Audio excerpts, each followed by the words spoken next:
Hello everyone, welcome back to another video. In this episode I'm going to show you how to double flare your brake copper pipe. I gotta admit I haven't done many in my years of being a mechanic, so this was a bit of a challenge to remember how to do it, how to flare it, how to prepare the pipe to make it as straight and as clean as possible. So without further ado, let's roll the intro.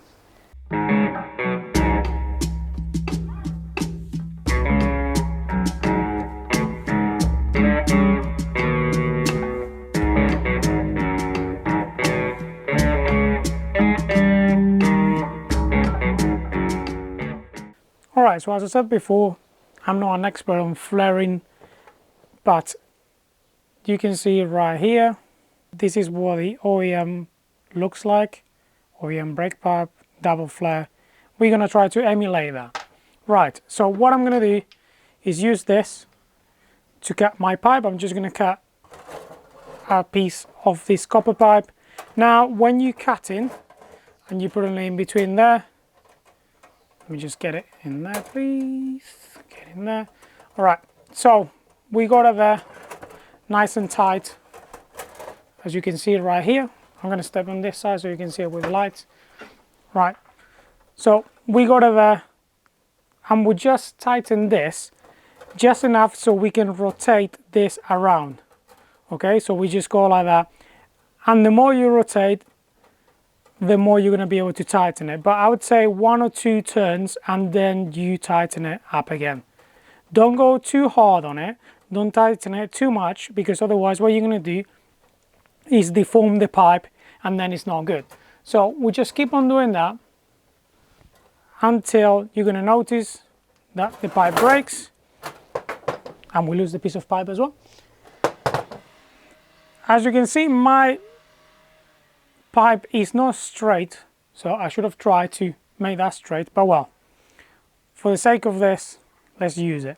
Once we've got the pipe cut to the length we want, what we're going to have to do before we put it in this is make sure that this surface is nice and flat and there's nothing sticking out. So what you could do is either get a file and put it against this, against a flat surface, so you can get and just file it down and get a nice flat surface, or get some sandpaper or anything. Just we want this nice and smooth and straight. Okay, once we've done that, then we can fit it in here. What we're going to do now is use this tool. The best thing you can do is get on a vise right here, so you can then turn and twist and everything and tighten this up properly, and it's not going to spin on you. But I don't have a vise here, so we're going to do it like that. We're going to do it without it. Right here, I don't know if you can read, we got the size of the actual pipe. Let's see if you focus. Yeah, so you can see them all there. This is going to be a 3/16, which is going to be the smallest one right here. Now, you might wonder, all right, I can put that in there, and that's all nice, but how much do I let it stick out? Well, let me show you. Let's clamp it like that for now. You're going to have to clamp both, but let's leave it like that for now so we can move this. Now, we go to a set of flare bits, if you like. And what we're going to do here is pick the right bit to put into our pipe. I don't know the name of them, as I say, I'm not an expert on them. I just know how to do them. So we're going to pick the one that says 3/16, sorry, just like this one. I don't know if you can read it, but it says there 3/16, which is the smaller one. Which means that this should be able to go in here, as you can see, quite easily, right? So we want this here. And as well, now that we got this, more or less what I do is try to stick as much, and you might wonder how much pipe we need to leave. So what I normally do is just grab this, and with this first lip right here, that's the measurement that I use. So I put it here, and then basically I put it here, and basically I push the pipe down until it meets with this first lip right here. So let's do that first. It doesn't have to be exact, but the closer you get to it, the better. So as you can see right there, more or less the same space. Now what we're gonna have to do is tighten this up and these are properly. This one is nice and tight, but this one is the most important one. So if you don't have a vise to do it, just grab something that you can just stick on there so you can actually tighten. I mean, if I had a vise, it would have been so much easier to tighten this. The reason why I'm saying that is that this needs to be very tight, so when we clamp it and when we start flaring it, right, when we start pushing this against the pipe doesn't move down. Okay, let me zoom you out a bit. Perfect. All right, so let's say we go everything nice and flat, nice and smooth. This can go here now, and what we're going to do, because we're doing a double flare, is this. We're going to put this like that. We're going to try it, of course, because I don't have a vise, it's more complicated to do. So we want them to meet like this, like that, and as straight as possible. And now what we're going to do is just basically start rotating it, and this is going to push or fit in. Oh, you know, saying what I'm saying. We're going to start rotating this, and this is going to push or fit in against our pipe. If this is properly tightened, then the pipe won't move, and what we're going to start doing is flaring it. So we're doing that. We keep on rotating just like this. We keep on going. You don't have to go crazy on this. You just want the first lip to meet with this clamp, just like that. As you can see right there, it's meeting with that clamp right there. Right, and now we can get it out. We're going to have our first flare, which is going to look something like that. Okay, so how do we go from this to something more like this? Well, all we need to do is grab this again.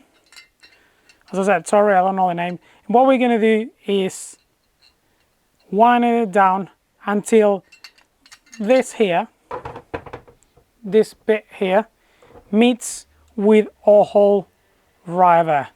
Okay, so we're gonna go down. We're gonna try to get that as center as possible, get it down, and now that it's done, now that it's touching, we're gonna do exactly the same thing and just spin it. We're not gonna have to go all the way down. I'll show you in a minute what I mean. But what we need to do is keep on winding this, and now this gets quite tight. So as I said, if you don't have a vise, that's going to be quite hard. So what we're going to do is get extension. So just put something in here, in this, that is going to help us rotate it easier, something like this. So we just go around a bit more, this wind it back out, and we're going to check our flare. So we want to unclamp this. We can unclamp that, unclamp this one here, and have a look at our flare.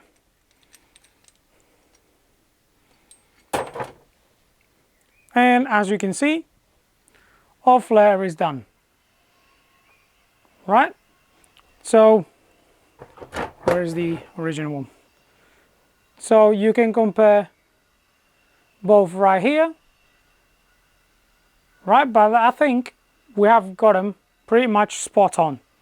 This is basically the shape that we want. We want that lip. As you can see, that lip and a hole sort of the same size as that. Just like the original one